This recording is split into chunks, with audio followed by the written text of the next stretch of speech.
Trying to decide whether that new game is worth your $60? Or maybe you're just wondering if an old game is worth your time. Well, you came to the right place. This is the only podcast that tries to answer the question, should I buy it though?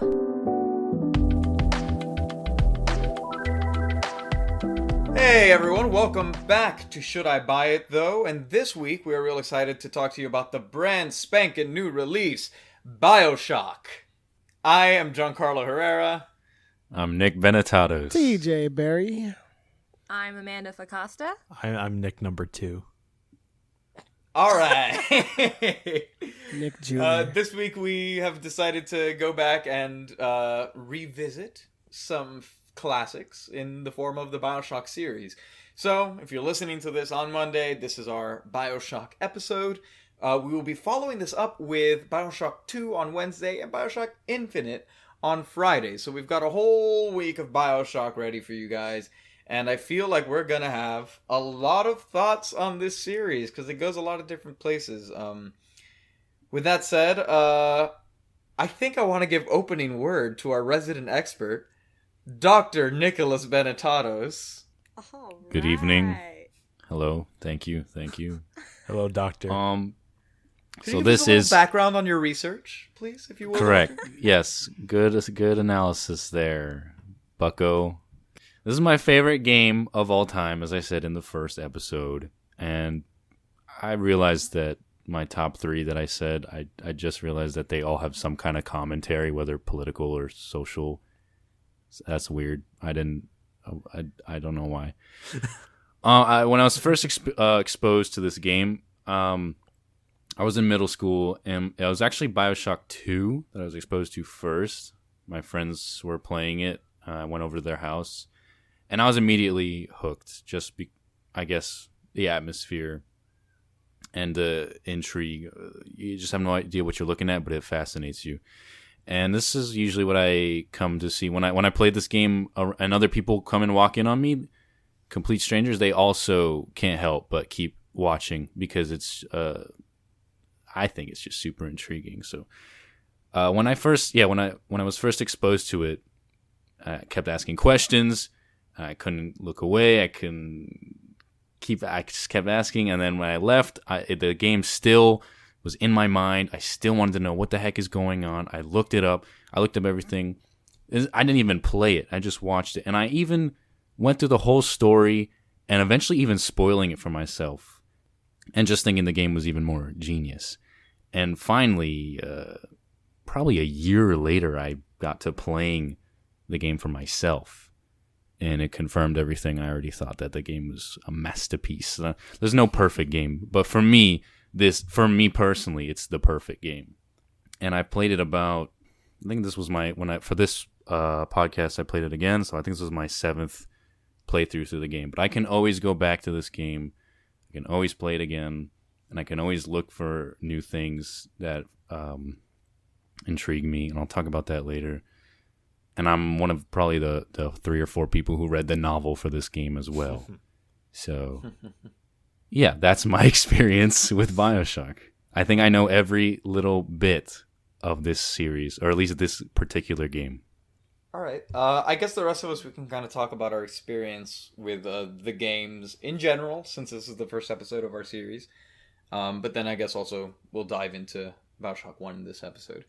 I know me personally, I played BioShock Infinite way back when it came out. It was one of my first exposures to, like, seriously gaming or whatever. It was when I started to explore games and, like, actually finish things and pay attention to what's going on and all of that. So, granted, I don't remember it super well. I know the main plot and all of that, but it's been a while, so that kind of faded into the back of my mind.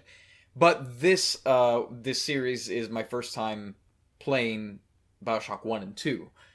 And I've been streaming all of that, and it's really been a lovely experience. I've had such an interesting journey playing the game and how I've experienced it so far.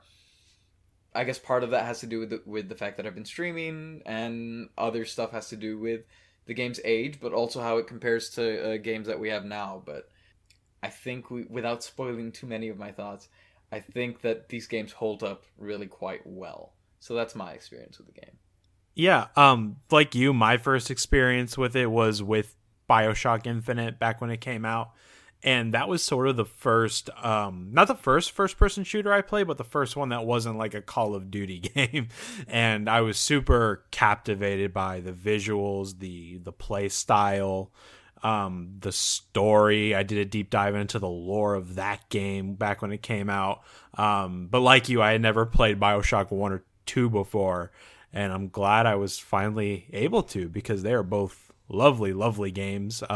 Unfortunately, it's been out for so long that I knew one of the major spoilers in the first game, but it did not detract from my experience of it at all. Like, I enjoyed it in a different way. I could see little details here and there that maybe a first-time player wouldn't notice that didn't know anything. So yeah, I really enjoyed it. I think that's a big point that I think we'll discuss in a bit. But as far as how you experience it, BioShock 1 in particular, to me, feels like a game that benefits from multiple playthroughs. Mm-hmm. But we'll get into that in a second. My experience is a little weird. I played it in 2010. And this is when 2 had already come out. Mostly because I was forced to play the first one for a class I was taking in college for game design, and I had to take notes. But oh, that's great. Yeah, right? It was cool. I got to play that. That's I got perfect. to play Uncharted and all this stuff. So we got to take notes, and it was cool. It's definitely probably one of the greatest games ever created. Not even subjectively, just because all the cool things These are that happen. facts. These are actual facts. These are held up by statistics. But yeah. I guess that leaves me. So my experience with this game was very limited. The first time I was exposed to it was because of our resident expert, Dr. Nick Benetatos, when we were roommates, and I remember being in the living room and he would be playing this game, and the first time I saw it, I noped out like super quick, because I am not a horror, spooky kind of person, and let's be honest, just looking at the game, just looking at the cover, I'm like, this is giving me a weird feeling, and I am not comfortable. So, and I remember when he was playing, it was like now I know the little sisters, they were on the screen, and I was like, that's a big no from me, dude. Like, I don't do dolls, and they look like little scary dolls with glowing eyes. I'm like, no sir, no thank you, good night, I'm going to bed. And now we're here years later, where I have been forced to play this game. And you know what? Yes, at the very beginning, you're thrown for a loop. It's very dark. I was very scared. My anxiety was already through the roof, but I started to like it.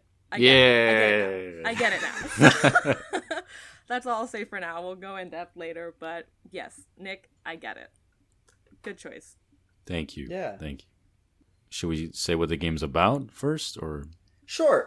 Yeah, for anyone who may not be aware, and we'll try to... This is an old game, so we will probably discuss spoilers later on, but we'll try and generally steer clear of anything big until later in the episode, in case you're trying to get a feel for whether you want to explore this game for the first time or not.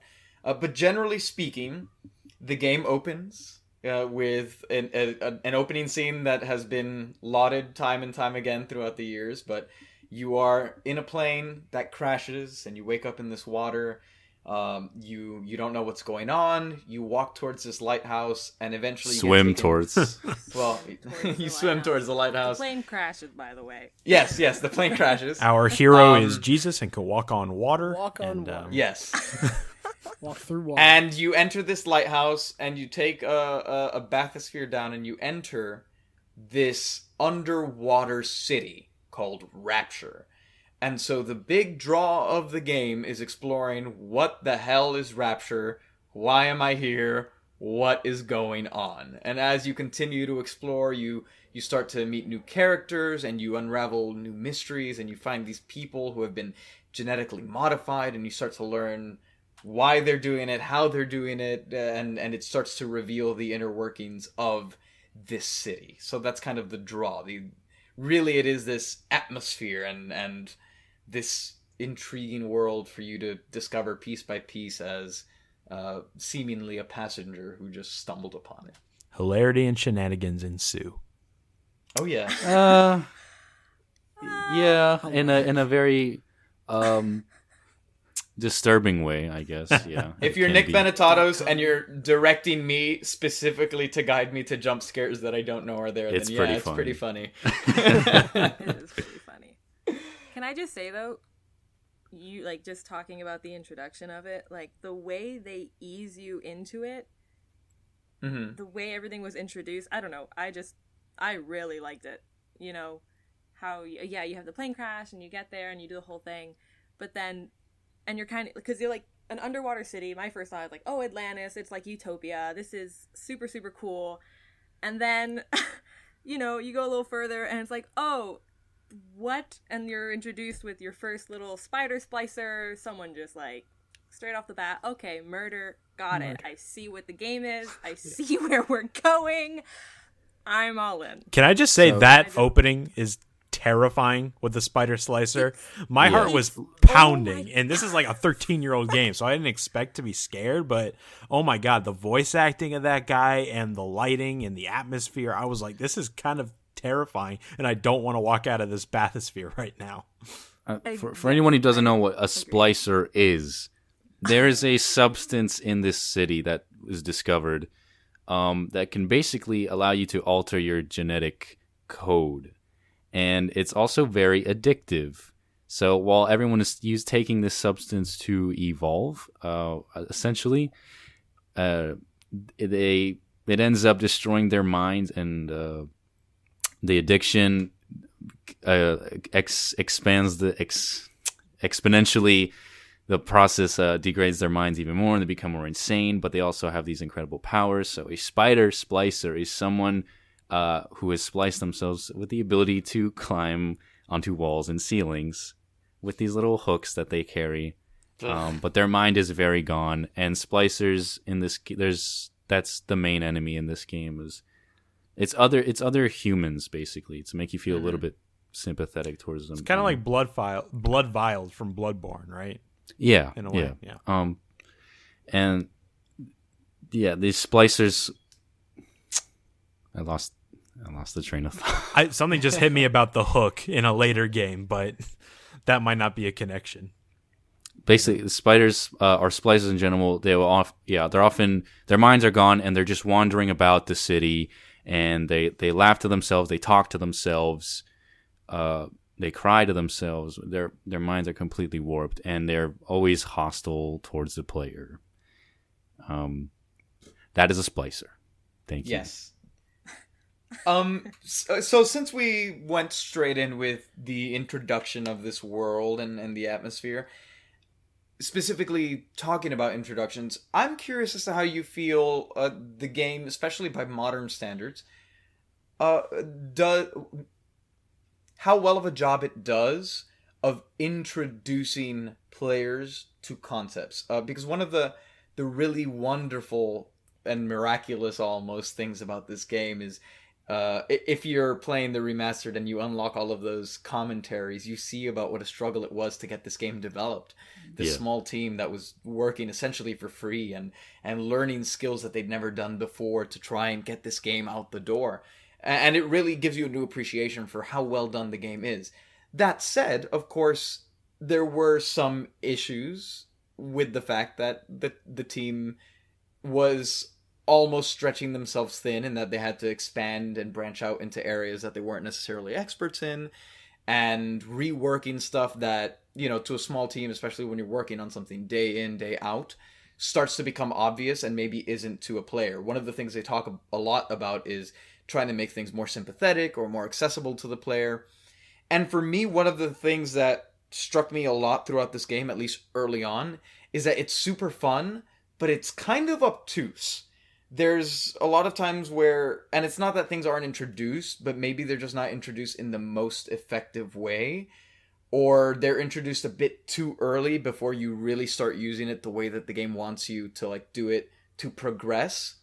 And I would forget because it just wasn't super ingrained in my memory. And I'm curious if anyone else felt a bit of a difficulty to grasping some of the concepts that the game introduced to you early on. Do you have an example? Yeah, the primary one that comes to mind when I think of it is early on the game gives you a telekinesis power. And so you can use it throughout the level, but eventually what you're supposed to do is there's an enemy who's throwing grenades at you, and you're supposed to use it to clear some rubble to progress through a door.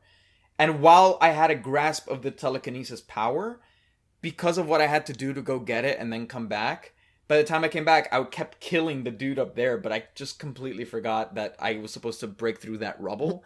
And because there is a lot of rubble throughout the game, to me it just didn't click. Because it just looked like another pile of rubble, you know? So I was like, why does this guy keep respawning? Like, what's going on? Just little things like that, where I would get stuck for a minute or two. I remember that specific instance just because the same thing happened to me, and I remember I asked you about it. I was like, what am I supposed to do here? Mm-hmm. Because I thought, I knew it had to do with the telekinesis. I got that part. Yeah. But I wasn't sure how to get rid of the rubble, and I kept trying to move the rubble with the telekinesis, not blow it up, because I don't know, and I was just like, why are there so many of this guy, like, just coming back, dude? Like, because I also think you never really use grenades to open up passages like that ever again in the game, I don't think, right? No, that's the only time it does it. Yeah. But I thought for me personally, you can. the game kind of telegraphed those things fairly well, because when you got the electric plasmid, Atlas, that one was excellent. Atlas tells you, and for those who don't know, Atlas is your buddy that kind of guides you through Rapture for most of the game, and he says, oh, there's a pool of water you could use your electric plasmid on, and when enemies jump into it, you shoot at it. And I'm like, oh, okay, that's telegraphed perfectly. The same for the fire one. There's like an ice thing you got to melt. So I just naturally assumed by the time we got to telekinesis, there's something in the level that's going to teach me how to use this. And when I went back to the area you needed to use it on, I instantly connected grenades, blow up the debris. So that's interesting. You guys are saying it took you a while to get through that. When you pick up the plasmid, telekinesis plasmid, it says you can even grab grenades and throw them back. That's what I thought. Yeah, but I kept throwing it back at the dude that. instead of throwing it to the rubble, is what I mean. It's just little, like, generally the game does a really clean job of handling introductions, and like with the short, the little like 30-second videos where it explains the plasmids to you, like those are all super well done. And like you said, the electroshock, that one's excellent because it almost clicks in your head before they even tell you. So a lot of those are done really well, but every now and then the game just suddenly gets a little obtuse because it feels like they maybe took some sort of understanding for granted in little different ways. And it's both a strength and a weakness of the game, in my experience. Like how full the world is. The world has things to explore in every single corner. But then, like, for example, sometimes you would find an essential piece of information in, like, let's say an audio log that you didn't need for a few minutes. And by the time I got somewhere else, I just kind of forgot about it, which maybe is just because I have the attention span of a goldfish. But I guess by modern standards, it felt, not that it was bad, it just stumped me a little bit, and it kind of, it was a hitch for me at times, until I got used to the fact that, like, okay, unlike other games, I really need to pay attention to everything, and if something seems like it might be relevant, I need to commit that to memory. Well, I don't see why that's an issue. And also, let me ask you, like, would you rather they held your hand through the whole experience? No, but okay, like, for example, by the time I got to BioShock 2, let's just jump ahead a second. By the time we got to BioShock 2, I had learned how to play BioShock. And so at that point, I didn't need the quality of life changes they made. But for example, one quality of life change that they did make was if you found a code, by the time you went to input it, it was there on the screen, which is maybe a little heavy-handed. But if you're paying attention anyways, I don't think it detracts from your experience. It might just detract if you're, like, blasting through the game. Again, it's not like a knock, but there were, like, little hitches where I maybe wish that it made a bigger deal of some moments. It didn't need to be super telegraphed, but every now and then, just something would throw me for a loop for a little second. extra See, help. Go ahead, Yeah. TJ. I know I was just saying sometimes you just need a little extra help. Because I feel like not a lot of people would throw the grenades at walls. I liked a lot of the subtle way that the game kind of took you along in terms of both its gameplay and its story. Like the audio logs, I really like that form of storytelling. I do too. I didn't necessarily like picking up audio logs all the time to piece the story together, but I liked how sometimes they were placed next to a scene that you wouldn't know what it was about until you listen to the audio log and you realize, oh, this is exactly what happened here. That's why that dead body's there. And it was a very nice way to piece the story together, and it would be kind of disjointed at different times. And as the game went along, you figure more and more out. And I always like that way of telling stories. You see it a lot in like Bloodborne and Dark Souls, and it doesn't just give you the story. The player's got to do a little bit of, thinking, extra work, and I've always enjoyed that.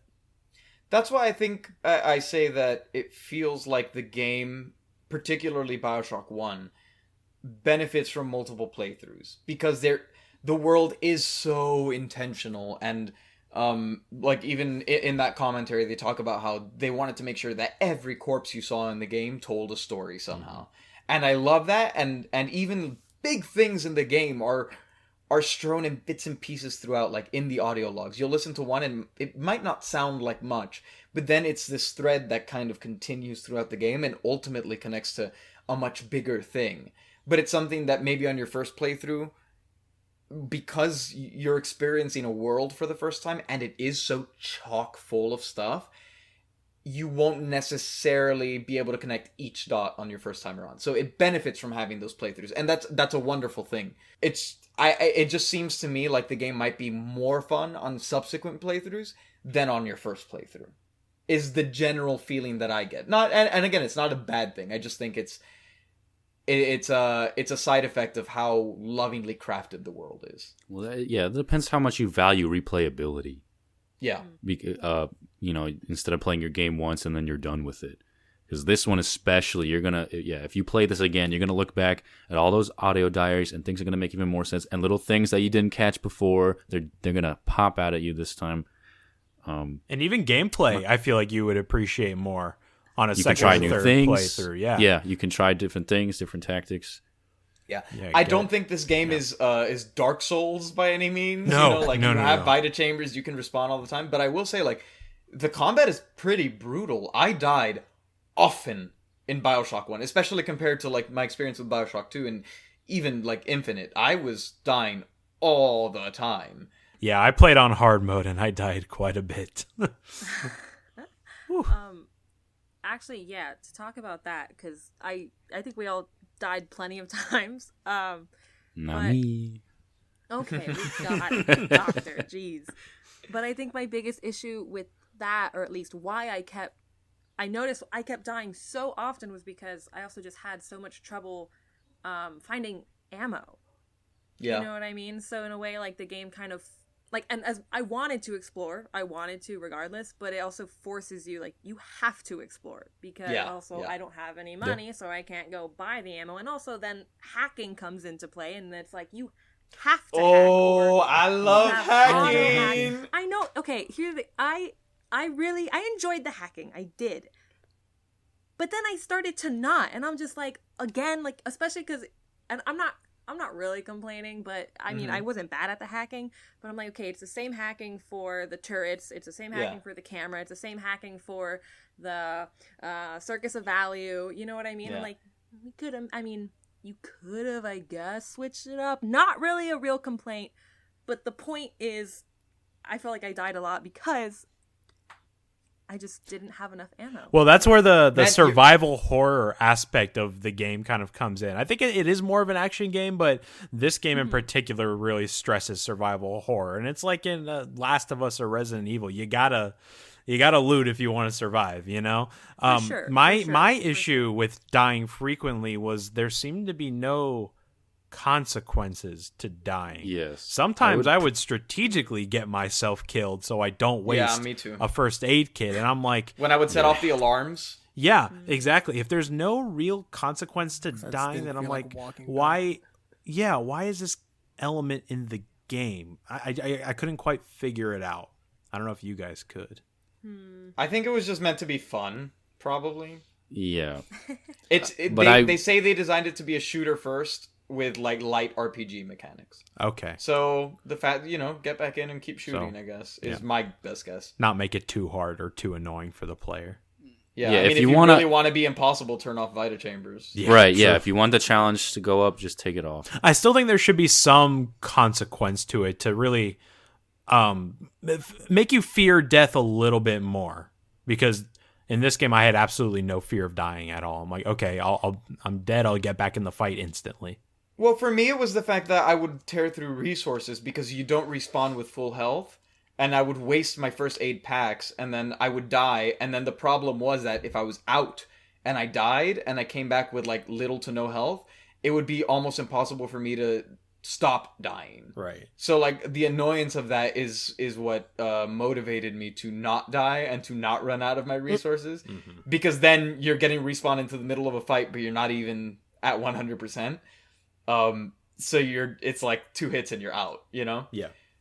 If we're talking about combat, although I do want to go back to hacking eventually, but if we're talking about combat, I will say that one of the things that I did like about it, that still kind of showcases that older gaming sensibility, is headshots. Headshots mean something in this game. I feel like so many games now, like it almost doesn't matter, but in this one, most of the time, unless you're fighting like a big daddy, which are the big armored enemies, if you land a headshot on someone, you're very likely to one-shot kill them. What kind of games would you say headshots don't really matter? Well, I'm saying, like, look at something like Doom. The big one that comes to mind is, I guess, Doom. But look at something like Assassin's Creed Odyssey. It doesn't matter anymore. Like, they can Right. take, 3 shots to the head, or more, depending Well, on... yeah, the because of that, they designed it more like an RPG than an actual. But characters in this Anything game else? can take multiple headshots as They well. can, but it feels like it feels worth it to land the headshots. Sometimes in other games, I'm like, the difference is so minimal that I'd rather just take a faster fire rate and like shoot it at the body. In this one, and I just recently rediscovered it in BioShock 2's DLC because I didn't really get to use guns much in BioShock 2, but I remembered, I was like, oh my god, I forgot how good the headshot mechanic is in here, where depending on what weapon you're using, one well-placed shot on like most enemies and you could just thin out the herd real quick. And I appreciated that. It helps you could see the damage you're doing too. Yeah. That visual aid of like, oh, I can physically see the bar going down, and doubly so when I land a headshot. And overall, the game's just the flexibility of gameplay. When it comes to the combat, like between all your abilities and all of the weapons you have stuff like, with Incinerate, you can light up an explosive barrel and blow up a bunch of enemies. Or you could take that same barrel and throw it at people, and it'll blow up on impact. And you have a variety of different weapons, and yeah. You can light up any alcohol you see with Incinerate and then use telekinesis to throw it and make a makeshift Molotov in this game. Yeah. Wow, I never did that. You just have to experiment with things. Yeah. But I know. just And love that's- that options, baby. It's options. It is. No, and the thing is, also, I know I complained a lot about not having enough ammo, but personally, I felt like for this one at least, I hated using guns. I hated the wrench plus like a plasmid. Dude, that's it. That's all you need for this game.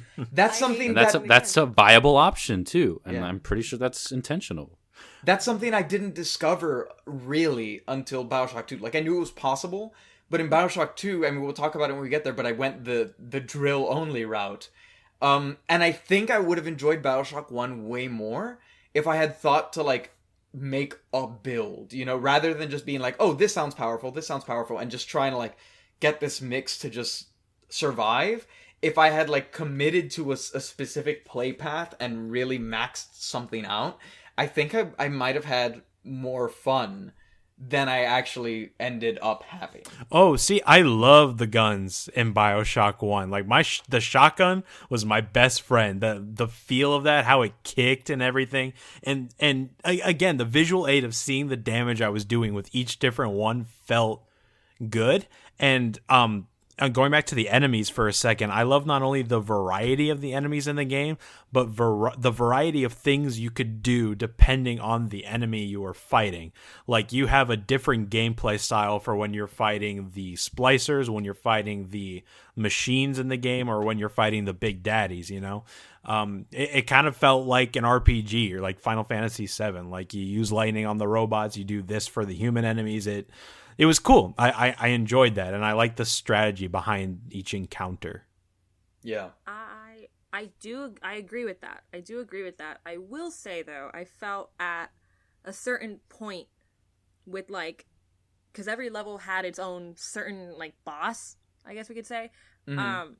And I did feel like they were kind of repetitive. Although each one did have, like, I know once you got to, like, Neptune's Bounty, you would have used, I forgot his name, but you would have used Incinerate on him and whatever else on the other. But I felt like they were so similar. They were, like, a little bit more powerful than, like, a Houdini splicer. Yeah. And that was it.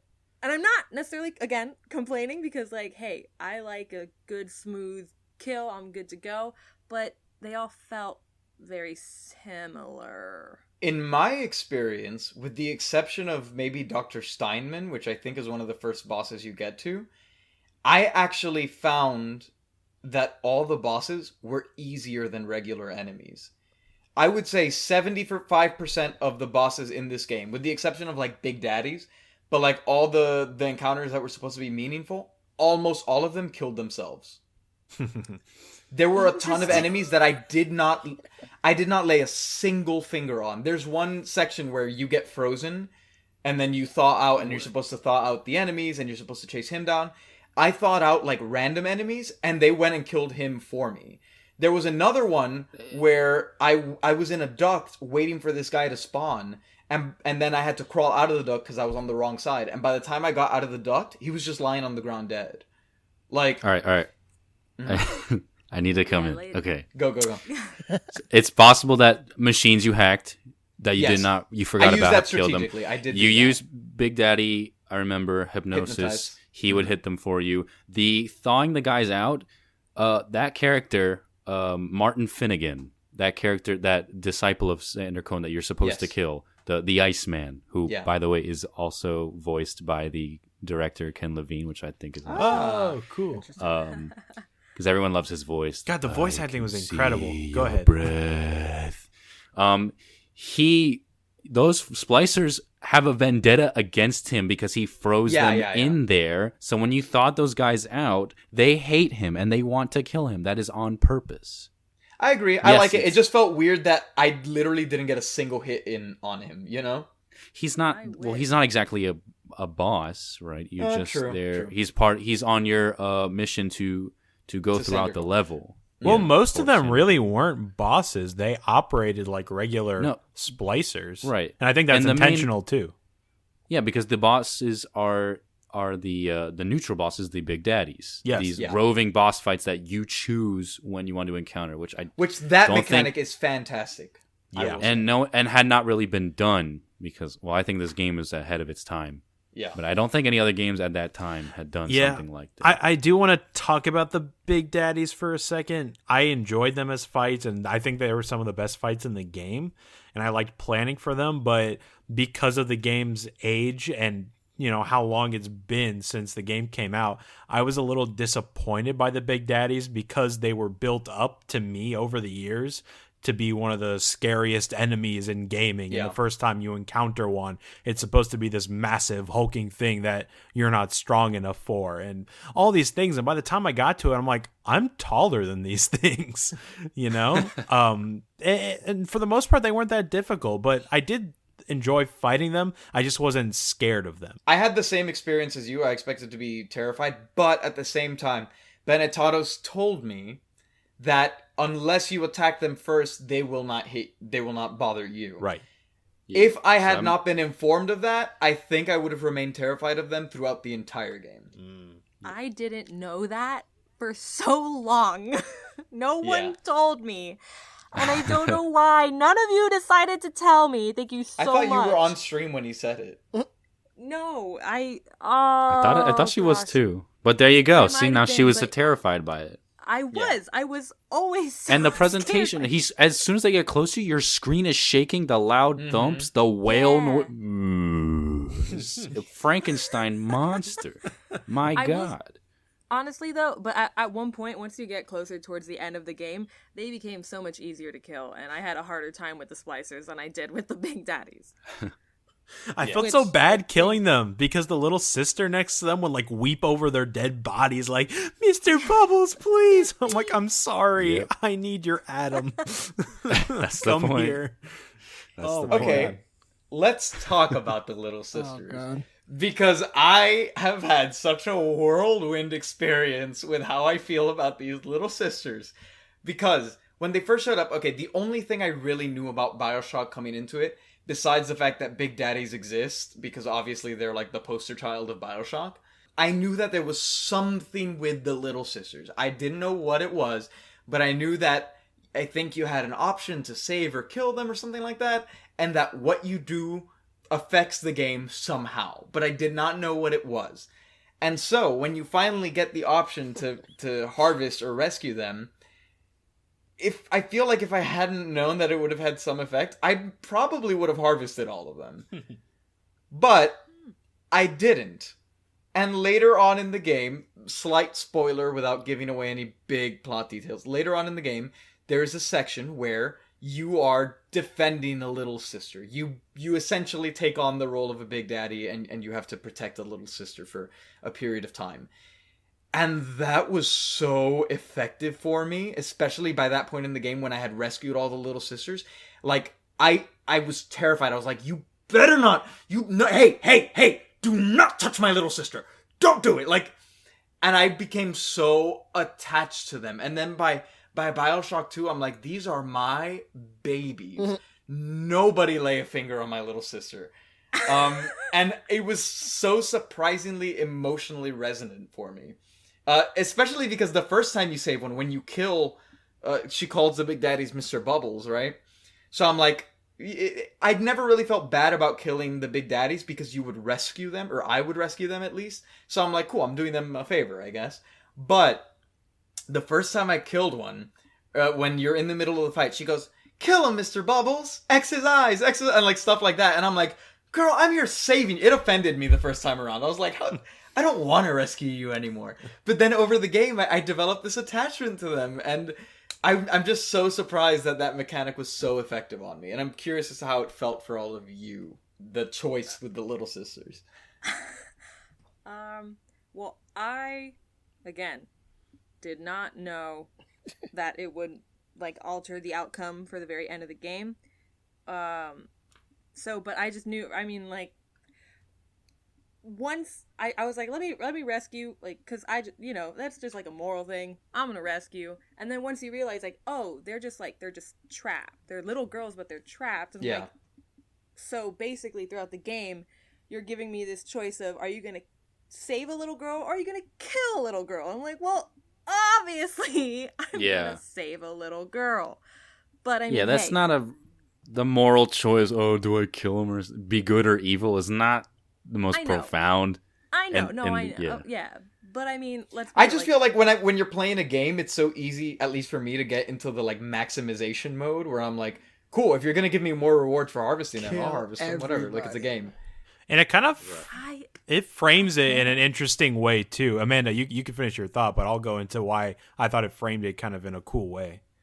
No, you're good.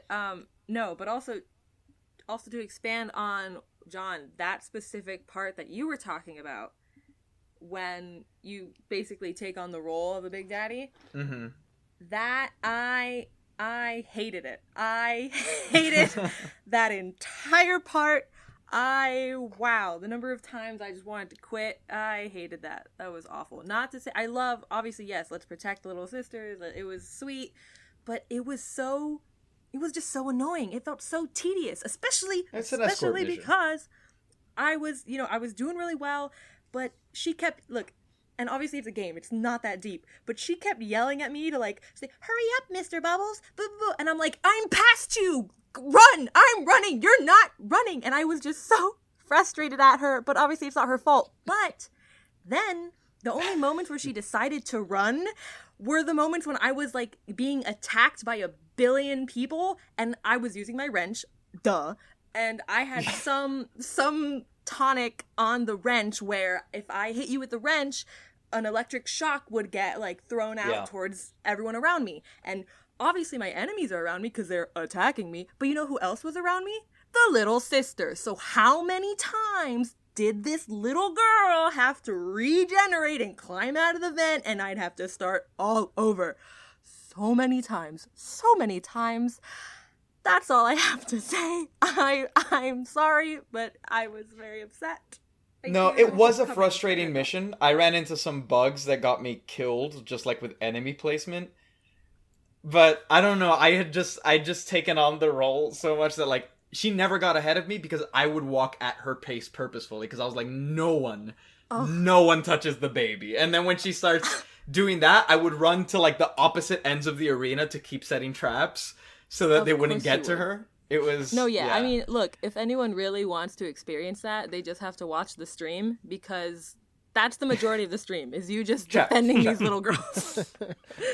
Yeah, so my take on the whole little sister thing, like you, John, I was almost spoiled by that mechanic because I already knew that saving was the good choice, harvesting was the bad choice. But if I had not known anything about the game, I think it presents it to you in such a way where you kind of don't really know what the good choice is because at the time it's introduced to you, you have this new character, Tenenbaum, who takes a shot at you and says, I'm going to kill you if you touch that little sister. And then you got your buddy Atlas on the side saying, hey, I think it's a good idea to maybe harvest it. It helps you out. And they're kind of supported by these monsters that you're fighting throughout the whole thing, the big daddies, and they're crying over that. And when you hit the rescue button, they're like fighting you. They don't want to be rescued. And I'm like, is this the right choice? Was I wrong? So if I had experienced this going in blind, I might have chosen harvest too. And I think kind of putting you in that dilemma is a very clever thing to do. And not to mention... Sorry, finish. No, my last thought was on that the escort mission. And I'm going to say escort mission because I disdain escort missions. And that was my least favorite part of the game. And I think it's a hell of a time to put one in when it's towards the end. And it's followed by a middling boss fight. But and there was a game-breaking glitch where I had to restart my save. And she walks less than 1 mile per hour. And I'm ahead of her. And I clear the whole area trying to get her path as easy as possible, and I hated it. I despised it. The rest of the game is wonderful, but that was the worst part by far. I didn't care about that little girl. The end. Agreed.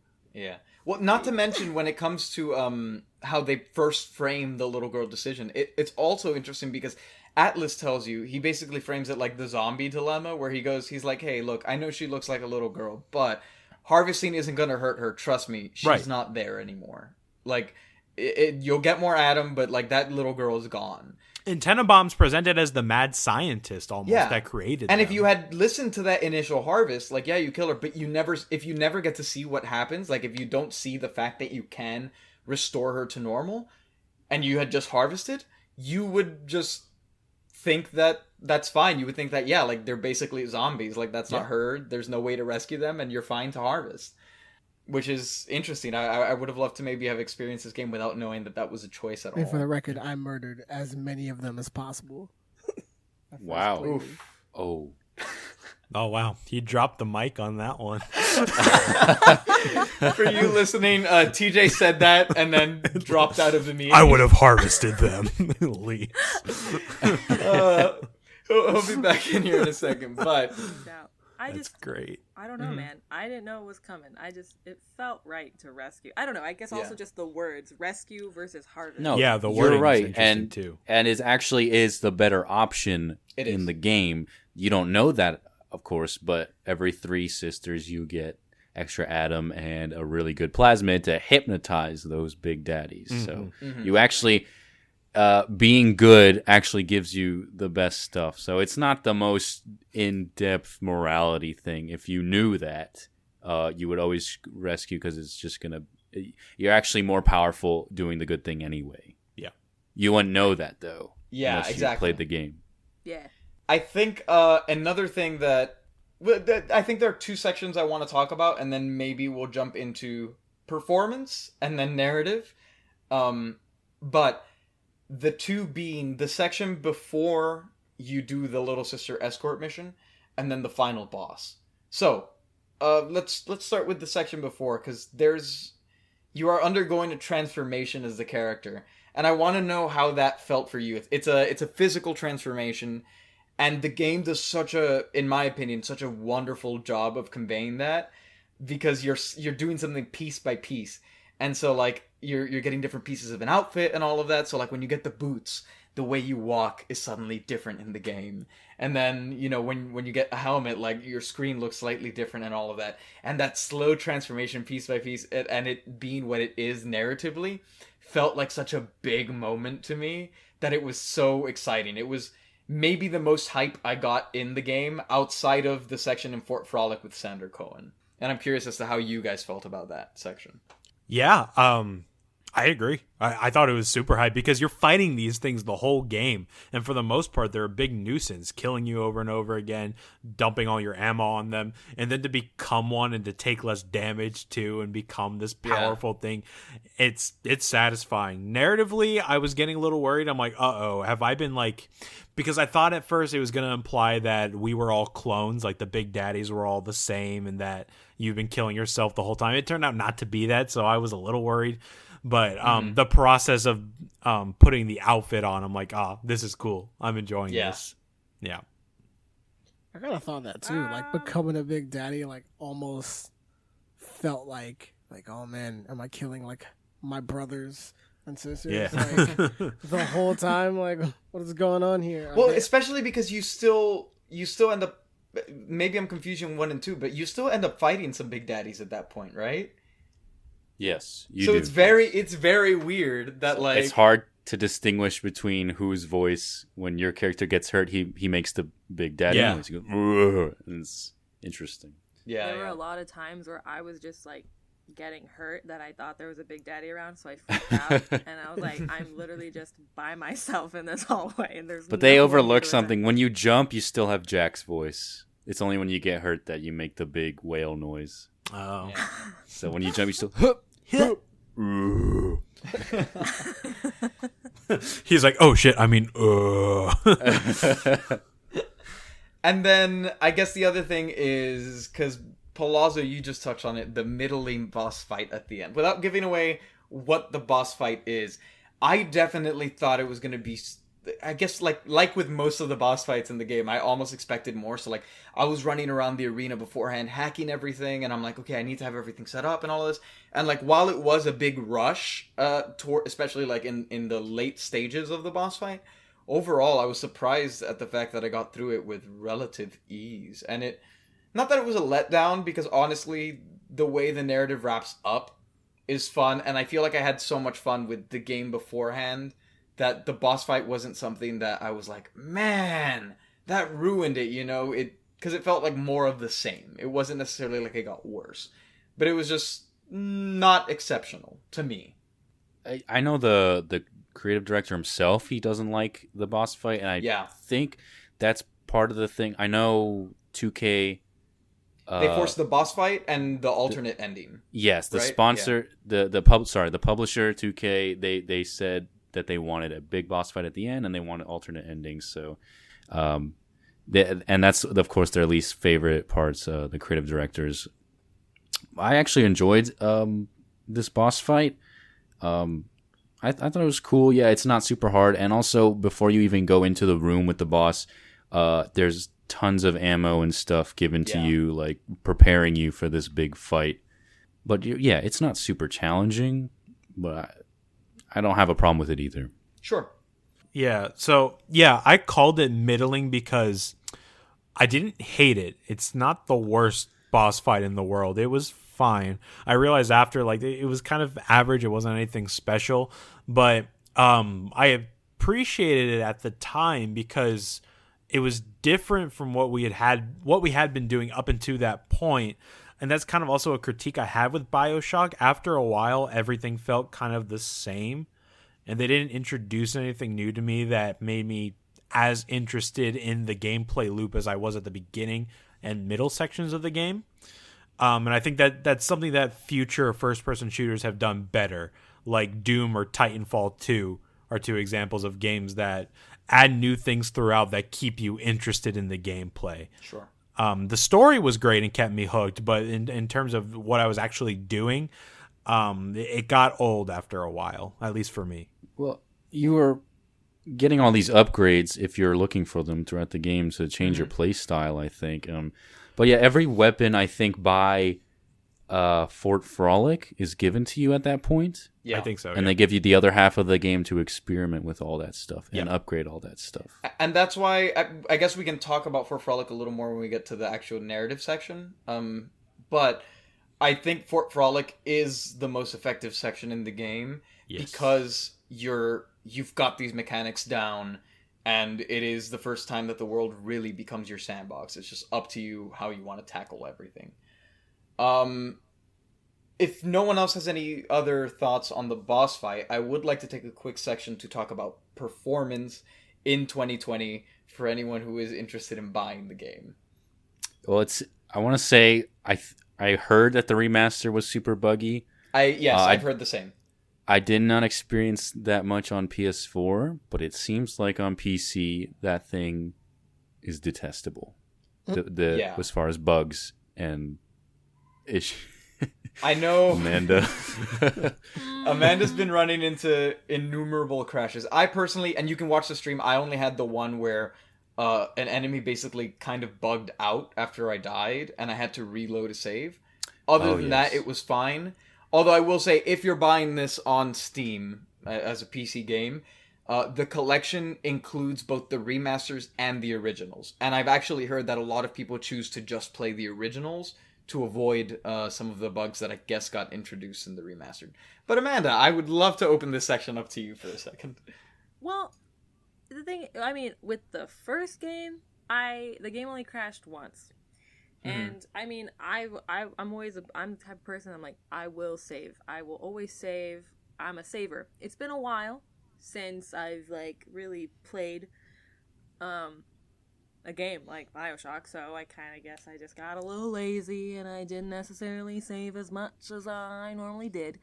Yeah, so, autosaves are not frequent in this game. Not at all. Not at all. But yeah, my game crashed at one point. I don't even remember when it happened, but I remember it was during your stream. Yeah. And I had to start all the way back from like before. It was still towards the beginning, so, but it was just annoying because I had done so much in that amount of time, and then I had to go all the way back, and I got really frustrated.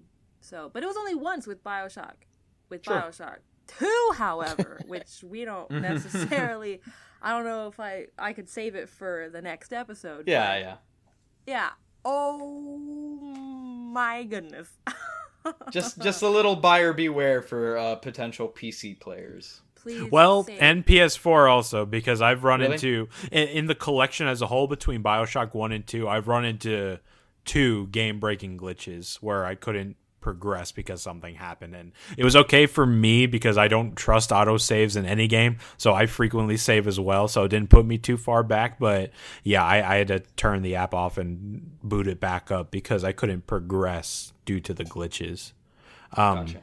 But all the other tech aspects of the game I thought were 10 out of 10, honestly. The lighting effects were great. Those were used effectively, especially the moments where the lights turned pitch black and all you could hear were like scurrying of splicers or little things in your ear like that. Those moments were brilliant. The violins were great, and the music. The game is very theatrical. Characters, whether they know you're they are not. If it's a scripted event, they will put on some kind of performance. The lights will dim. A spotlight will be on them. And It's cool. I love it. yeah. It's very atmospheric. No, they did a very good job. One of my favorite things though, was like just like the shadows. Yeah. How I would be ready to go, like I was gonna go one way and I would see like 3 different shadows and I see the hooks and I was like, maybe not. Maybe I'll not go this way. My own shadow would scare me. I'd see my own shadow on the wall and I'd jump. I'm like, oh, it's just me. Thank God. And I keep going. Are you talking? You're talking about the second game, right? No, the first one too, I think. You cast a shadow in the first game? I think there's a fire effect that casts your own shadow. I could be confusing it with the second game, but I'm pretty sure they both had it. It did happen a lot in the second game. That I know. But the first... I know for me, definitely, as someone who... I'm not like Palazzo, I really... Horror as a genre... Like, as specifically as a horror genre is not something that generally interests me. So I guess this is the closest I've gotten to playing, like, a proper horror game. And while I was not, like, urinating myself the entire time, I will say that after Nick led me to that first jump scare, and it was dumb. It was the dumbest thing, because they put an upgrade in front of you, you get it, you turn around, and there's just a dude standing there. He didn't even attack, he was just standing there. I screamed, I emptied my clip on him, and then after that point, I was just on edge for, I want to say like the next hour of the game, just like anytime I entered anywhere, you would see me like turn around super quick, and like all of this. Eventually it went away, and honestly, I didn't find it too terribly scary, but when I felt that like one of those moments might be coming, just the fact that the atmosphere is so strong and the fact that you know that it exists somewhere in the game is enough to put you on edge. And I think it, like Nick was saying, one of the wonderful things about this game is how theatrical it is. And it uses that to its effect constantly. Whether it's just this moment of showmanship, or whether it's horror, or whether it's even like a little funny moment that you find that then turns into something else. It is magnificent to see what they do with the limited resources they have. And it's very hard for me to forget a lot of the stuff I heard in the commentary, but like when you look at the game, there are so few character models in this game, and I'm sure Benetatos would love to touch on some of that, but they use them all so well. And like he was saying, in the scripted events, like they play sounds, even though like in game there's not really an enemy anywhere, but the sounds are there to introduce the idea that they're coming. I will say, if we want to talk technical for a quick second, people sound way too close to you in this game. They sound like they are riding your back, and they're not. You can't hear where they are properly. That was very frustrating for me. But aside from that, all of the beautifully staged moments, because that's what it is. The game doesn't have a lot to work with, so it has to be theater. It has to take the limited costumes and props it has, and it has to find a way to make you believe that it is what it wants you to believe. And I think that sets the atmosphere just beautifully. Yeah. I agree. What do you think, Nick? Well, you were talking about, limited splicer models. Mm-hmm. So, you will start to see, I believe, actually all of Cohen's disciples are the exact same model, and they're just wearing the brightest clothes because they're the specific guys that you need to locate. But even non-splicers are using splicer models, and you don't get a close-up. They're just cleaned up. They're wearing clean clothes. There's no dirt or blood, but the model is exactly the same, and they just put them in areas where either they're too far away to see clearly, or their back is turned. So like Julie Langford in Arcadia, she is, you barely even get to, she talks to you over the radio, but as soon as you see her in person, she dies immediately. So you don't get a good look at her. Yeah. Tenenbaum, they have this noir, choice where you first find her and she's smoking and blowing smoke to the ceiling. Sorry. And her back's turned, but really she's a splicer model as well. Atlas has a splicer model, and he's so far away, and they put a little hat on him to distinguish, but the hat is like, it's not like it's going snugly on his head. It's like sitting on top of his head. So his head just looks like it's too big for it. Those were Yeah, for it's too big budget for the hat. reasons, probably, right? Yeah. Yeah. And the only there's 3 specific models. There is Andrew Ryan, the owner of the city. There is Sander Cohen. I love that he got his own splicer model, and it's super creepy. And since he you can decide not to kill him because he won't kill you if you don't anger him. You can just get a really good look at this guy, and he's all the disheveled suit, the freaky makeup. He does his eyelashes in a strange way, his lipstick, and then the last one, the final boss, also has his own model. But other than that, everyone is sharing models. So you're killing the same. Sometimes it might feel like you're killing the same couple of people in Rapture, but that they make up for that with the abundance of voice lines for each splicer. Yes. Right, so it never gets old. Was astounded at the amount of unique dialogue they give to NPCs, especially knowing that it's an older game with limited resources and stuff. Exactly. And when you're playing AAA games, like, you will hear They don't someone do that say anymore. the same line a million times, and this little tiny game that is using the same model for 1,000 enemies decides to give them all not only a ton of unique lines, but also specific to like scenarios that they're in. Based on where you are, and I think it's the magic of them covering up their limited resources, but it's also the magic of them working in such with such tight constraints and such specific areas. Again, just like all the environmental stuff, everything is fleshed out because it's not this big open world that they can't account for every inch for. Here they can think of everything. And I think that is one of the game's absolute greatest strengths. And the voice acting was incredible too. Yeah, like very I good. went back and looked up some of the names, and I think I only recognized one.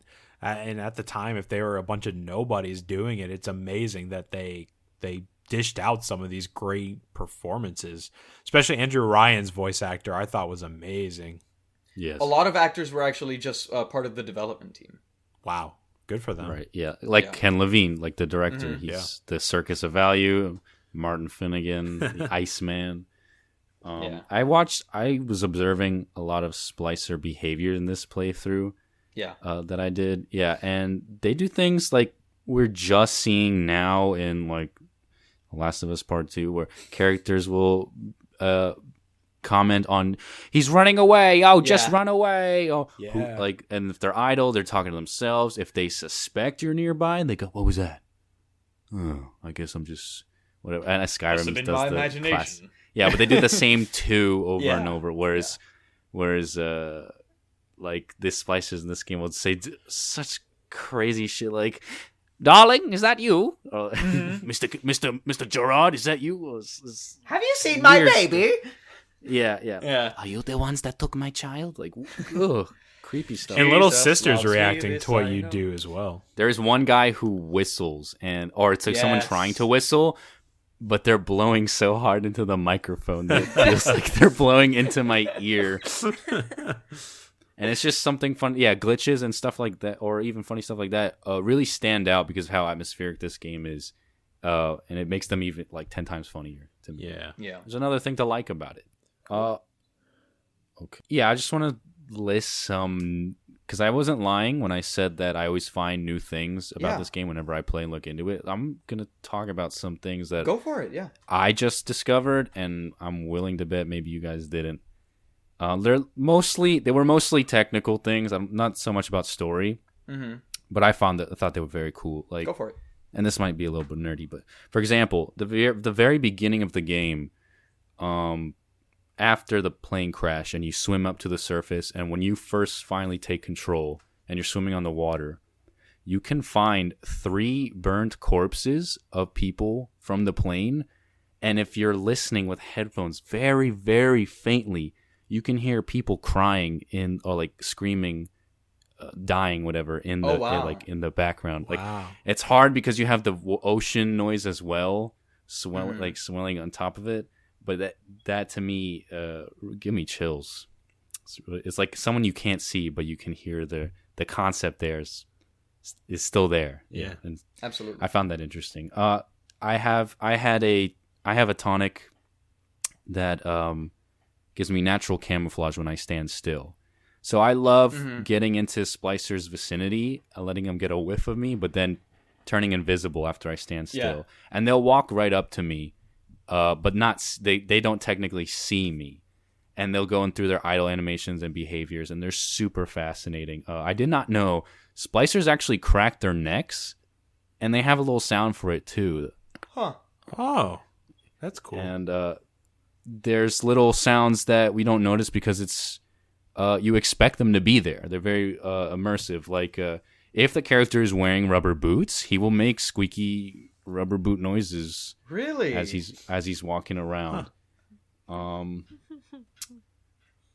My favorite moment this time around was the dance with not the dance, the outburst. The outburst of Sander Cohen. Gotcha. When he accuses you of being a doubter of his art and he summons a wave of splicers on you while playing Waltz of the Flowers by Tchaikovsky from the Nutcracker. Yeah. The classical music combined with, and I saw you two had different experiences with that. I saw John accidentally angered two Big Daddies while this beautiful music is playing, so he's just in a world of chaos screaming on stream and stuff. And I thought, this is beautiful. This counterpoint music is fantastic. That was actually my favorite part of the game. Oh yeah? I agree. Yeah. And you probably didn't realize, but those splicers actually take less health than like almost any other splicer in the game. This is actually supposed to be an invitation to dance. And you might not understand, and you might not have gotten that. I certainly didn't get that. I've read about this later, but the splicers go down in like one hit with the wrench. Yeah. So they really want you to just it's so weird. It's weird. It's because you can't really dance, I guess, in the game. So this is the next best thing. You're just supposed to actually be in Cohen's twisted mind and consider this a dance. So yeah, I would sway the camera, do a little 360, let the splicer follow me, and then bop him on the head with the wrench and tiptoe over the next guy and do some jumps and twirls and just getting lost in the madness. So maybe I'm just a weirdo. Oh, I love that. I was also playing with headphones this time, of course. And while I know where all the scares are, the atmosphere is just so rich that, my mom walked into the room and scared me. And I cursed all F-bombs and stuff. I was pissed for a second because I felt like, I was already on edge playing this game. Because I played, big thing I love about the game is the horror aspect. And horror games done right can give you such a rush. Yeah. So... yeah, it never gets old for me. And I guess the last thing would be, this is huge for nerds, like super nerds, because I have found something that is undocumented in anywhere.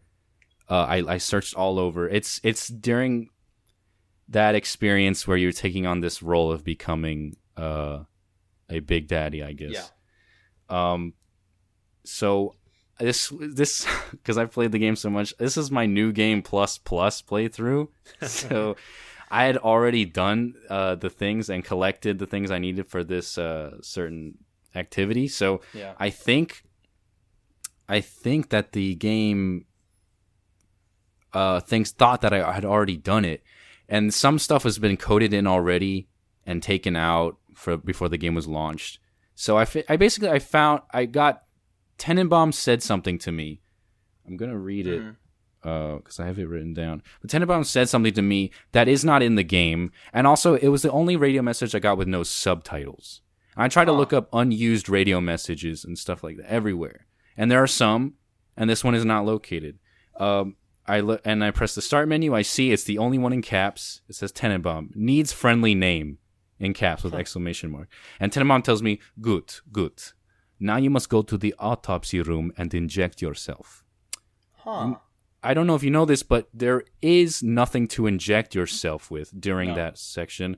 And also, the autopsy room had nothing in it to do anything like ammo, weapons, none of that stuff. So this was something that was put in the game previously and then taken out near the end. And you're not supposed to be able to locate it. But for whatever reason, and I think it's because, this is my new game plus, whatever. I must have unlocked this.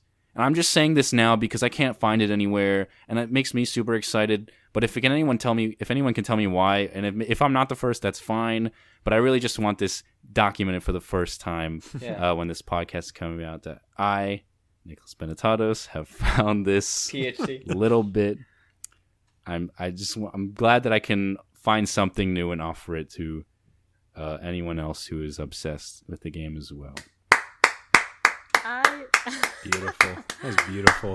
I always find something new, and I wasn't kidding. This is something brand new that no one has even seen yet. Breaking news. We have made a new discovery.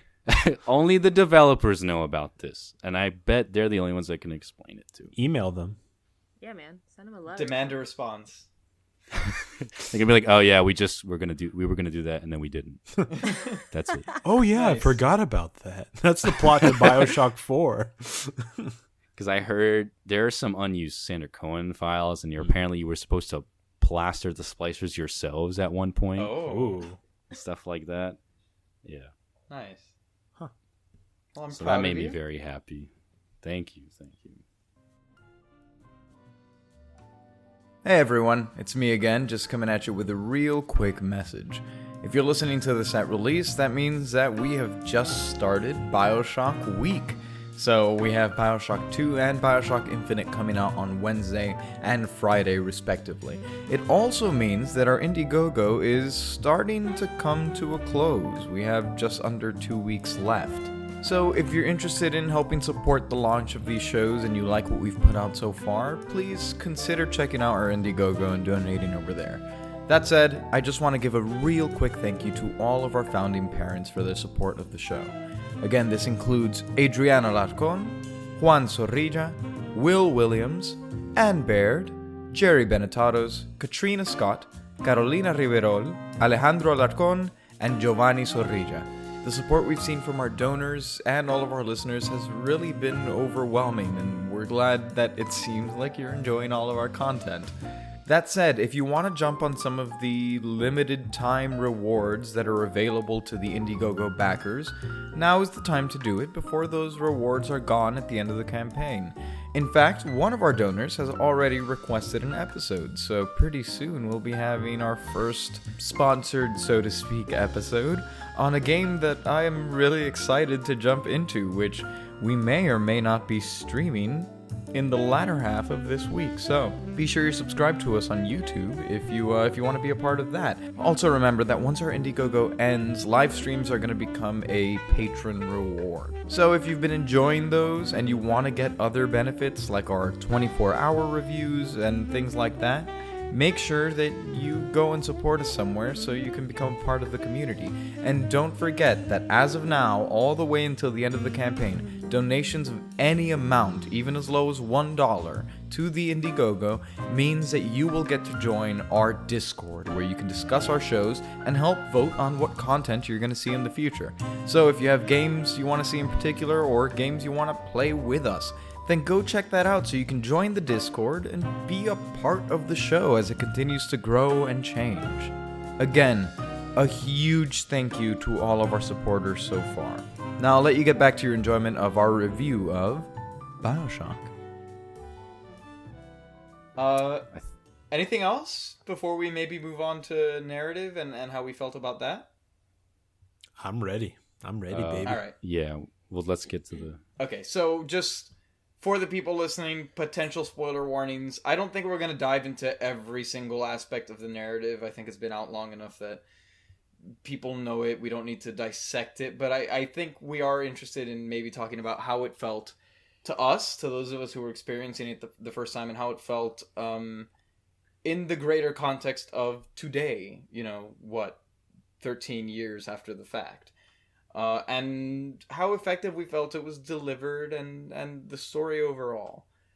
I suppose I will start. This game had a little bit of a rough start with me, and I think it may have had to do with the fact that it was streaming, and so I was focusing on a lot of different things because this was our first stream, and so I was not like super tuned in at the very beginning. So I was enjoying the game overall, but I wasn't necessarily super invested in the story at the beginning, and I enjoy picking up the audio logs, but I guess I wasn't dissecting them the way that you needed to. So overall, again, it's one of those things where I think that I would really benefit from coming to this game a second time later on and seeing all those little details, because as I progressed in the game, I did start to be like, oh, is this Ghost that person from this that did this, and how does this connect to that? And like by the end of the game, I was fully in that mindset, but I don't think I was ready to receive it in the beginning. And I'm curious as to how you guys felt it was delivered to you. So I'll say this. Again, I knew the major plot twist going in, so I think I appreciated a lot of little details a lot more, but I was hyper focused on it because I knew the major plot twist. And Gotcha. I'll try to avoid it because I do think it's a plot twist that a lot of people should experience for themselves, but they put little things in the world, like writings on the wall, posters specifically, that pretty much blatantly tell you what the plot twist is, what the narrative is. And I got chills because I knew what would happen. And just that realization of like, oh my God, they project this to the players so well. And there's also a moment right before you learn the twist of the game where you drop into a little room and the music kind of swells up. And then you look at a poster board and it pretty much reveals to you. Well, yeah, that part is... I feel like that was the reveal for me. No, yeah, it absolutely was. Yeah. But I'm just expressing how cool that is, because there's no dialogue, there's no monologuing. It's just, there it is. The game shows you what it is. And that is such a great form of storytelling. But my only complaint about the narrative, two major things, actually. One, the game peaks way too early. Fort Frolic and the area after, although the area after isn't as interesting, it's just that's the plot dump. Those are the best parts of the game. And it was unfortunate that the rest of it wasn't as interesting to me as those two, because I love those two areas so much. And then the main villain of the game, again, I'm not going to spoil it, but it just was a disappointment to me. Didn't find him interesting at all. I would have rather they gone a different direction than what they did, but it just kind of it disappointed me. Yeah, that's all I'm gonna say about that. I agree with you that Fort Frolic felt like the peak of the game, but I did not necessarily feel a decline after that point. I think it was still fun enough, and at that point the story kicks into high enough gear that I'm invested in what's happening narratively, so that even though the game might not be overtly giving you changes to gameplay, it's more something that you experiment with at your own free will. I didn't find myself losing interest. I felt like it ramped up to Fort Frolic, and then everything after Fort Frolic, it stayed kind of constant, for me at least. The reveal is supposed to be the climax, and the rest of the falling action. Yeah. The falling action just didn't grasp me because I wasn't connected to the villain or the objective. Yeah. He is a little cheesy, but Absolutely. I guess nostalgia has me. I kind of find him charming. And I guess I could say this: Andrew Ryan is not the main villain. I'm not going to say who it is, but I want to point out Andrew Ryan as a villain is incredible. In fact, I think he might be one of the best villains in a game I've ever seen. His presence is so known, and you don't even see him. Exactly. Then, and he's always on the radio calling you. He's controlling everything that's happening on the city. You hear little intercom little ads, or sometimes just his propaganda coming through the intercom, stuff like that. Yeah, his presence is massive, and you don't even get to see him until you see him. I guess. Yeah. Definitely. I guess, I also was not super interested in the main villain, so to speak. I guess it was more the way that the main villain was affecting you as a character that had me invested. And then eventually the stuff with the little sisters, particularly that section that we spoke about, I was invested in that, and that's so close to the end at that point that it was enough things that I was interested in that I got to the villain and I was like, okay, let's do this. But it wasn't it wasn't necessarily the villain that was maintaining my interest. But I totally see where you're coming from. Nick, no. I have a funny Easter egg. Yeah, a funny Easter egg. In Fort Frolic in the theater, there is a vending machine, and this is, I guess, their comment on movie prices and stuff. There's a candy bar for like $300. Oh, really? And there, yeah, That's funny. for no, there's it doesn't do anything. It's just a candy bar, but it's a little Funny. joke. I think the scale is used very well throughout the game. Like at the very beginning, when you're standing underneath the Andrew Ryan statue, towering over you, it makes you feel so small in this world that belongs to someone else. And also when you're seeing Sander Cohen's elaborate art for the first time feels very, very cool, and like you're fully immersed in where you are. Yeah, I think overall, like, with the exception of the plot twist, that moment, the overarching plot of the game is not necessarily super stellar. Because, like, early on, the mission is you're trying to help someone save their family, and I'm like, yeah, I'll help you with that because it's a game, like, and then even after that, like, you're going through stuff, but the main through line is not necessarily super interesting. But I think the game keeps you enthralled by the use of the environment as a character and how well fleshed out that is, and the city, as cliche as that may sound. Yeah, the presentation of the story is brilliant, not necessarily Absolutely. the story itself. But I also think that the characters themselves, while their story may not be super interesting, I thought the characters were pretty fascinating. Sander Cohen especially, but Sander Cohen, Yes. Andrew Ryan, even Tenenbaum, and in retrospect, especially the more you think about it. And it's something that I liked about our experience with BioShock 2 is the way that they thread these pieces of the world back into, to remind you, that this is still Rapture, and like these characters that have this lasting presence over this world and this experiment that failed. And I enjoy that. I think it's nice to have a world that feels clearly defined with characters that are compelling. I think the world, to me, the world is very real. Even in that very beginning of the game, when you're seeing all those neon lights, those are places you can actually go to. Yeah. And everything has an explanation except for why you can carry so many guns on you. But everything else has an explanation for it. I find that really cool. I can't go into more until we go into spoiler stuff on that. I think we're here. I think we're in the spoiler stuff? We are in the spoiler zone.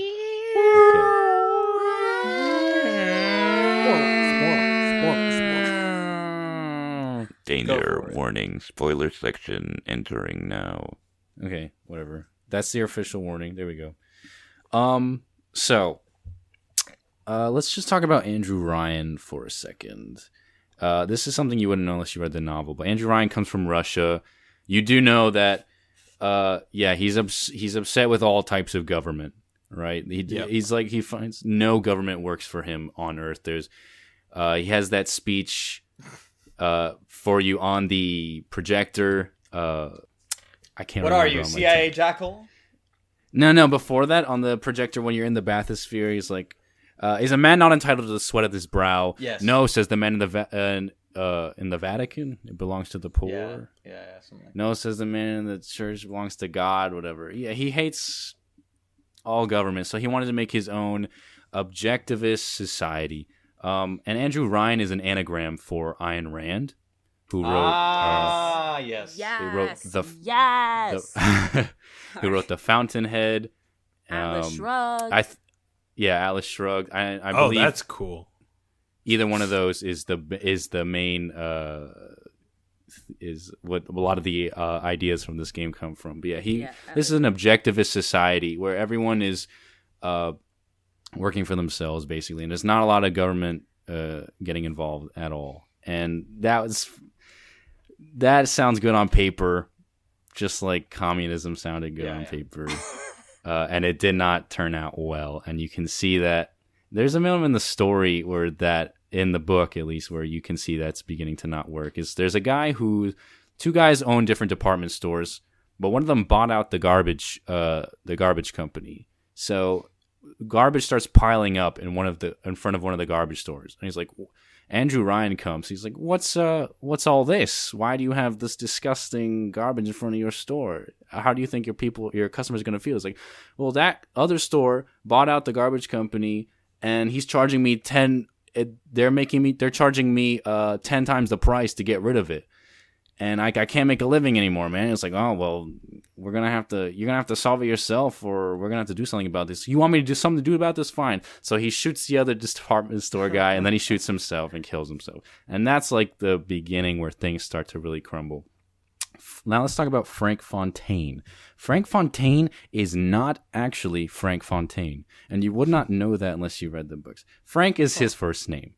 But he grew up, I think it's in a boarding school, but he grew up doing theater. And that's how he got very good at pretending to be other people. And that's why he got the Irish accent to pretend to be Atlas. That explains a lot. And he tells you that he grew up, one time he was a Chinaman for 6 months. So he used that to his advantage in the criminal world.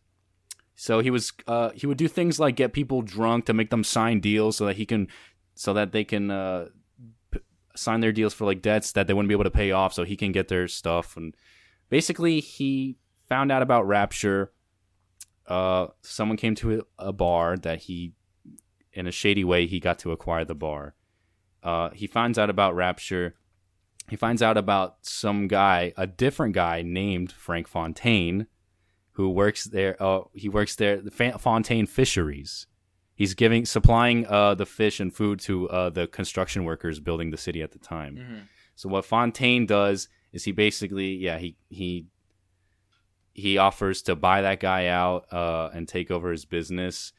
He gives him a suitcase full of fish as a insult, kills the guy, throws him overboard, takes on this identity of Frank Fontaine, and then goes down into Rapture, and now he owns Fontaine Fisheries, and he sees the opportunities there, how easily you could take over because there is no limitations. So Andrew Ryan, he selects the people usually who can come to Rapture. And Frank Fontaine was not one of those people that was selected because he infiltrated Rapture. And he became the antagonist because he started with Fontaine Fisheries, but then he started Fontaine Futuristics, creating these plasmids that were dangerous. And so they have this, Andrew Ryan and Fontaine have this war, and there's a civil war that happens in Rapture. Fontaine fakes his death, becomes Atlas, but he's still trying to take back Ryan. And Ryan sees now that if he's going to keep his city, he has to go against his own beliefs and start taking control, government control, and that upsets the people even more. And it's very sad because this man had a vision, and the later games will show you how beautiful this city could have been, but it just gets completely destroyed. And you have this and like Infinite, you're there while the destruction is happening. In BioShock, you're at the graveyard. It already happened. The Civil War already happened. You're just picking up the pieces, basically. Why did I go into that? Because I wanted to talk about objectivism. Yeah, dude, that's a big theme. Dude, here. I'm so glad you're talking about this. And I just want to say, me yelling about Ayn Rand wasn't me like supporting any of it, but I just got really excited that you talked about it because it's just been such, I don't know why, but it's been coming a lot. It's been coming up a lot in my life lately. Just I don't know why, but yeah. So it's just yeah. You should start investing in some submarines. It's sad because this could have been utopia, but this is also explaining why we can't have utopia. It's because people basically suck. Because the utopian must precede the utopia. And we'll talk about BioShock 2, the other end of this utopian idea. Yeah. The would you kindly? All right. I just want to. This is just a little fun thing. Ken Levine is a huge fan of Stan Lee. So, Excelsior. Excelsior was going to be the word initially. The would you kindly? Yeah. But they went with would you kindly instead. Yeah, I feel like Excelsior would have been like such a standout. And now, For this is people who have played the game and enjoyed it, like, absolutely watch the director's commentary. I think it's interesting. Like, it's not life-changing, but there's little tidbits there that are just fun to know. Would you kindly, such a subtle phrase too that's worked so well into the game that you wouldn't know that that's the trigger word until it's revealed. The only time it stood out to me was when he said, "Now would you kindly go kill the bastard?" It was a weird sentence. I was like, that's a weird way to say that, but okay. Dude, and then when I saw it on the wall, I was like, ah! It didn't stand out to me at all. I honestly, I didn't even like recognize it until later on. Like once you're in the office and you do the do. Yeah. Spoilers. And you kill him. Yeah, man. Yeah. I was like, are you kidding me? I was so upset. A man chooses. some more on Atlas. If you're paying attention, you can start to see the very holes in Atlas's facade. You could figure it out. Absolutely. Yeah. For the big thing is, and I don't think you can find one until Fort Frolic, but there's a poster that says Patrick and Moira, the musical or something. Yep. And if you remember at the beginning of the game, he's like, I have to get my family out of here. Like, my son Patrick, my wife Moira. Yeah. There's also little things. He doesn't have his story straight. When you go to the Finding McDonough's in, I think, the Farmer's Market, or is that, no, I'm sorry, Neptune's Bounty? Yeah. He'll say, this is where I took Myra on my first date. But earlier he said, I should have never taken my family down to this city. Oh, that's cool. He will also use terms, mainly the one I remember in Arcadia. He goes like, every time we get a yard ahead, Ryan takes the ball and runs the other end of the field. That's a football. That's an American football reference. Why would an Irishman be talking about the customary system and talking about American football? God, that's so cool. True. I noticed the posters everywhere. The Who is Atlas? Who is Atlas? And there's a recording, an Andrew Ryan recording that pretty much is criticizing Atlas and his bandits and is going off about Atlas. And that sort of leads you on to like, oh, there's something else going on. There's something here. wrong about him. Yeah. What else?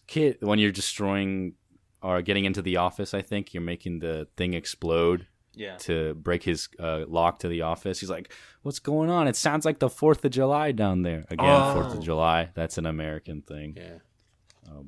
So, yeah, I just love they put in those little things to tell you without telling you along the way. It's for the very, very observant player, yeah. But no one saw that in their first playthrough. It's just great for replaying. It's brilliant. That's brilliant. I love that. It is Seriously. brilliant. It's is freaking brilliant. genius. Adds a new Genius kind is of creep 10. factor too, going back and playing it, because you're like, ooh, I know what happens. You know, Yeah, at least you'd for be me. disgusted with Atlas being like, "Oh, please help me, my family." Yeah. And all right, Exactly. fuck you and your Lucky Charms. I know all my about your fucking plan. Yeah. I really felt for him. Especially once he started mentioning the family, I was like, oh, dude, I felt so bad. I was like, oh no, his family's gonna be dead. And the sub that blew up, you can walk to that before if you want to walk past the switch. I showed you guys before, but. Yeah, you can walk up to the sub and he'll be like, "Do you hear me, family in there? Any noise at all?" And no, you don't hear anything because no one's in there. It's all a setup. I think when you blow it up, there are corpses because corpses is what they get labeled for something you didn't kill. Otherwise, they call it something splicer. Mm-hmm. But the corpses are just splicers he found, or maybe actual corpses. And the fact that they hide it as a gameplay, not really a mechanic, but the objective is technically the mind control going on of you having to do that. But the gamer does it so naturally that you'll never know until the reveal happens. And that's so cool. You're never questioning, but none of this was a choice anyway. And this is a game about player choice, like I said in the first game. Yeah. And I love that. And that's ahead of its time, I think. Now games are doing that, I think, making you think, like, why are you doing this? Especially, I know Metal Gear did it, like, you enjoy all the killing and stuff like that. Games are doing it too much nowadays and not as effectively. Yeah. This is where it came from, people. So I guess I talked too much. And I think that's... No such thing. We ready for a vote? That was fascinating. Yeah. Alrighty. I could go on, but we shouldn't. So, in the case of BioShock, How do we vote? I think you should definitely buy it, though. Obviously, yeah. Okay, I don't care how old this is. Yeah, if you can get it for free, fine. I won't be mad at you.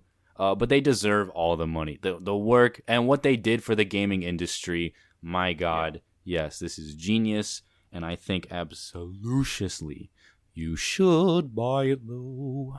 Buy it. The game's pretty revolutionary, and you can get it for cheap. But if it was True. full price, I would still say buy it. Yeah, I'm gonna agree. I think it's great. I think as dark and disturbing as the story is, it is still super intriguing. It's super engaging. I liked, as weird as it sounds, I liked how isolated I felt throughout it. It was great. Definitely. I remember you asking for companions earlier. Yes, because I love having a companion, and so as many times as I could, I would always hack a security bot so that I could always just have Yeah, something. me too. But yeah, they did, even like the fact that you're underwater. It's brilliant. Buy it. Yes. Def buy it though. Def buy it. Yeah, this is absolutely a buy, just for the sole reason of killing things while listening to Waltz of the Flowers. But other than that, this game the age doesn't show. One, because it's a remaster, and two, because it's still just fun to play many years later. So yeah, definitely buy it if you can. Absolutely. So One thing. Wait, I forgot because I was gonna talk to you about this. Remember, I told you to look in Orion's office in the back. The Vita chamber was off. Okay, because all the Vita chambers are tuned to his DNA, but since you are his son by DNA, because you were the embryo that was sold when he had sex with Jasmine Jolene, the lady working in the whorehouse.